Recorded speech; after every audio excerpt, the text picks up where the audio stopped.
श्री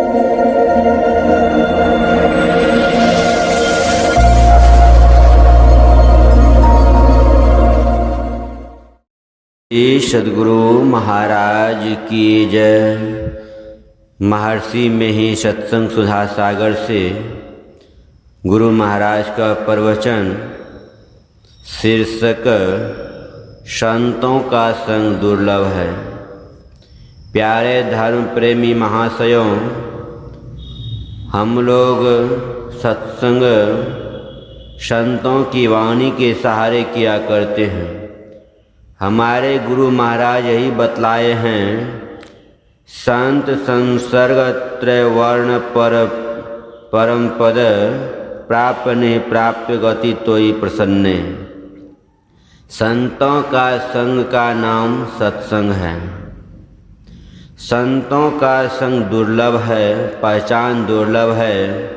संत की पहचान होना साधारण प्राणी से असंभव है।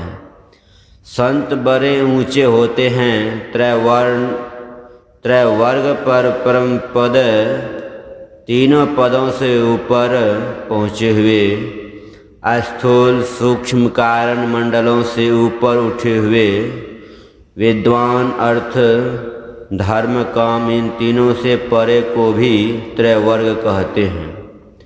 उसको धन चाहिए ऐसा नहीं, उसको धर्म शिक्षा की कमी नहीं रहती। ये लोग परलोक कामना से रहित होते हैं। स्थूल सूक्ष्म कारण से जो ऊपर होंगे वे अर्थ धर्म काम में क्यों फंसेंगे? अथवा यह कि जो अमित बोध अनिहिमित भोगी, सत्य सार कवि को विद जोगी।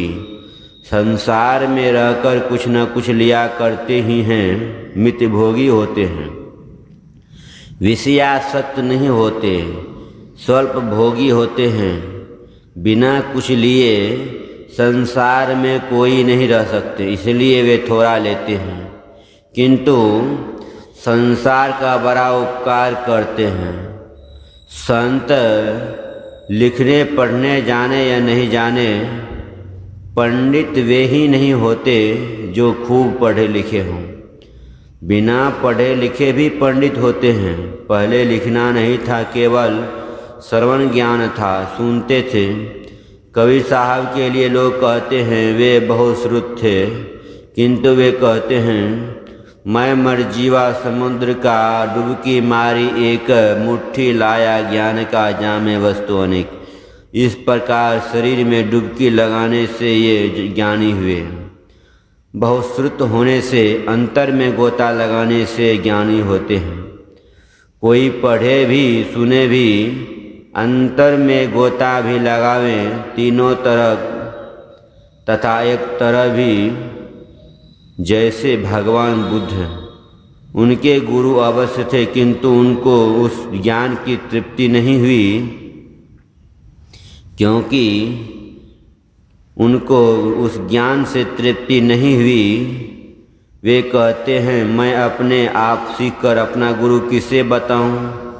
पूर्ण योगी वही हैं जो पूर्ण योग द्वारा पद प्राप्त करते हैं।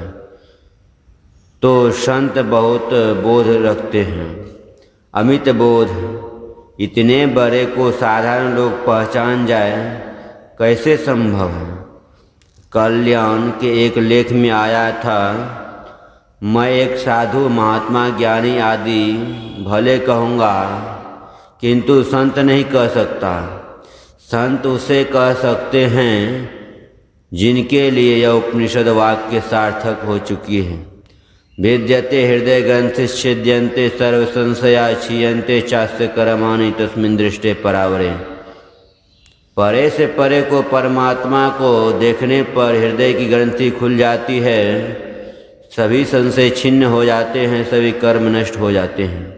तुलसी साहब ने कहा, जो कोई कहे साधु को चिन्हा है, तुलसी हाथ कान पर दिन्हा। इतने बड़े को कौन पहचाने? बरेली स्टेशन के पास के एक स्टेशन पर एक सज्जन का गाड़ी पर चढ़ना अस्थिर प्रज्ञ का लक्षण कहाँ? पूछने से एक संत की पहचान हो तब सत्संग करें, तो संतों की पहचान असंभव है। फिर सत्संग कैसे हो? तो गुरु महाराज ने कहा, संतों की वाणी को पढ़ो, यही सत्संग होगा।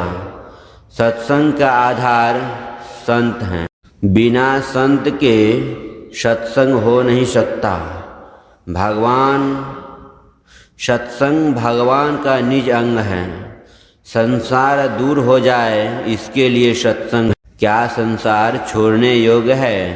देखो, यह सबको मानना पड़ेगा कि यह संसार, यह शरीर माता के पेट में था।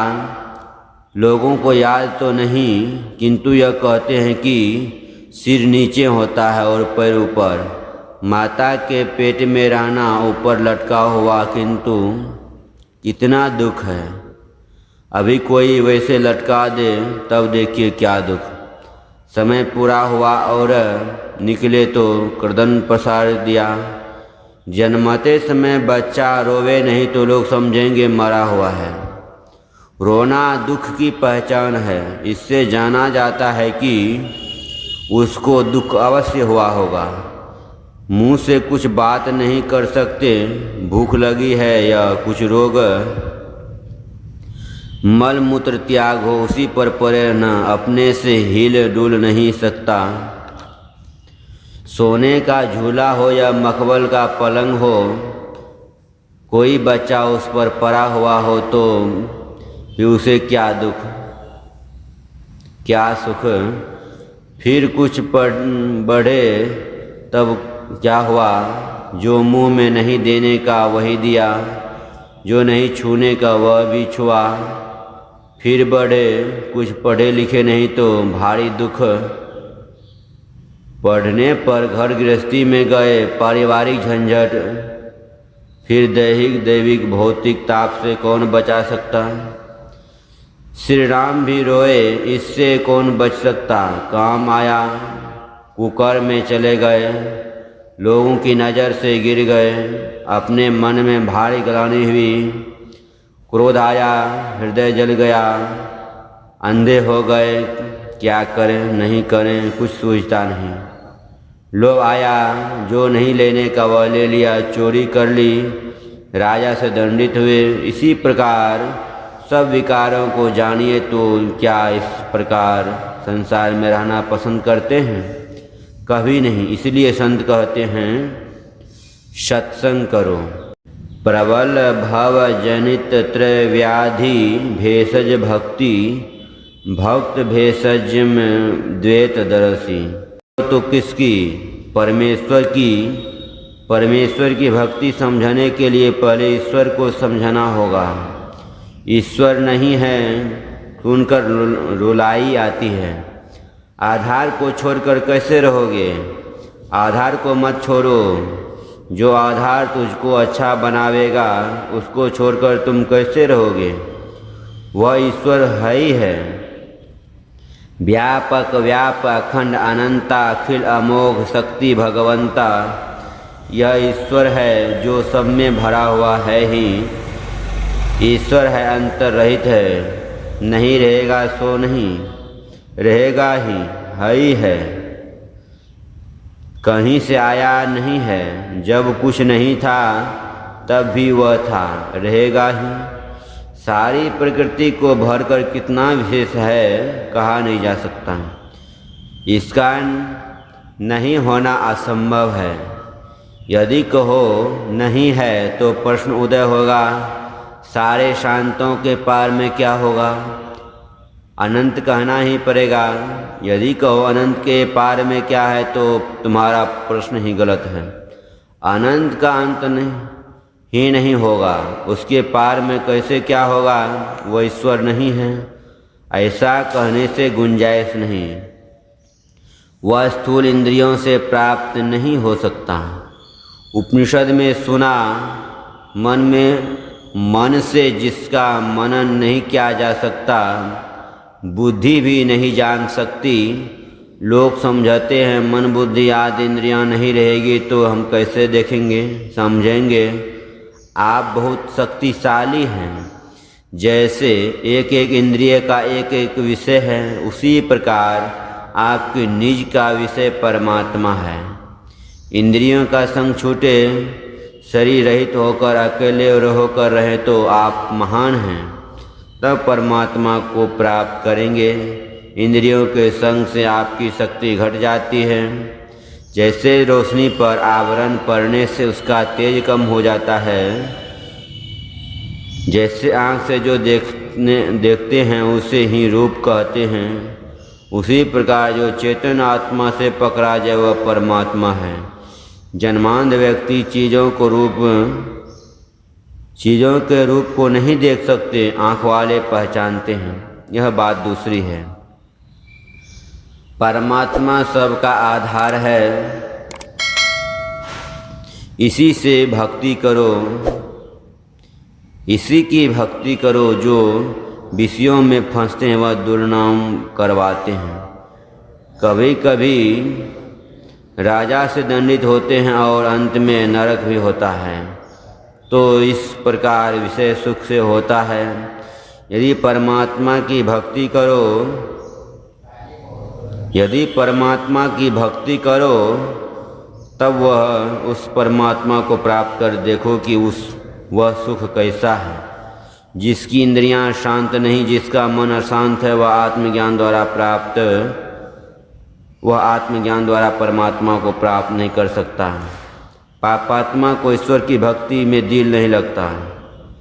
शेख सबूरी बाहरा क्या हजकावे जाए, जाका दिल सावत नहीं, ताको कहाँ खुदाए। रूहे पाक से पहचान सकते हो, हवस से नहीं। पवित्र आत्मा से ईश्वर को पहचानो। शरीर युक्त इंद्रियों के संग के कारण जो मलिनता है उससे जब तक ऊपर नहीं उठेंगे तब तक ईश्वर को पहचान नहीं सकते। ईश्वर की भक्ति कैसे हो इस पर कल कहूँगा। देहि सत्संग निज अंग श्रीरंग भवभंग कारण शरण शोकहारी। मुझे सत्संग दीजिए, वह आपका अपना शरीर है, जन्म को नाश करने का कारण और शरणागत के शोक को हरने वाला है। श्री सद्गुरु महाराज की जय। यह प्रवचन सहरसा जिला विशेषाधिवेशन ग्राम खापुर अब जिला मधेपुरा में दिनांक 8/11/1952 ईस्वी को अपराह्नकालीन सत्संग में हुआ था। श्री सद्गुरु महाराज की जय।